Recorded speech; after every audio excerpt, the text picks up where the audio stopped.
Operation Sindoor తర్వాత భారత్ అంటే ఈ డ్రోన్ టెక్నాలజీ, ఈ యాంటీ ఎయిర్ డిఫెన్స్ సిస్టంలో, ఈ రాడార్ సిస్టంలో ఒక అత్యద్భుతం, ప్రపంచంలో అత్యాధునికం అనేది F-35 ఫైటర్ ద్వారా ఇంకా సుస్పష్టమైంది.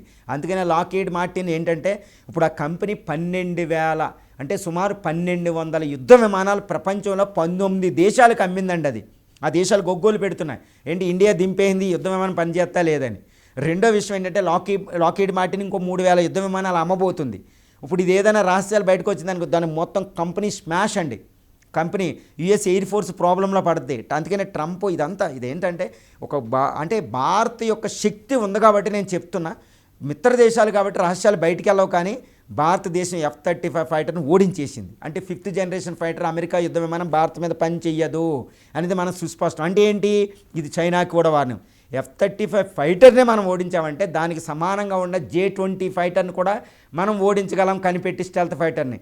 J-35లు పాకిస్తాన్కి చైనా ఇస్తుంది, దాన్ని కూడా మనం ఓడించగలం అని అంటే ఒక అద్భుతం, భారతీయులు పులకించవలసిన విషయం అనమాట. ఈరోజు F-35 ఫైటర్ అక్కడ ఏడుస్తుంది, ఎగరలేని పరిస్థితుల్లో రెక్కల తీగ ఉందంటే తిరువనంతపురంలో. ఇది భారత్ యొక్క పోరాట పటిమ, 21st సెంచరీ ఆర్మీ సాఫిస్టికేటెడ్గా ఎలా ఉందో చెప్పగలిగారండి. ఇదంతా ఒక అద్భుతమైన మీరు కనిపెడితే అందుకే అది ఎగరలేని పరిస్థితి.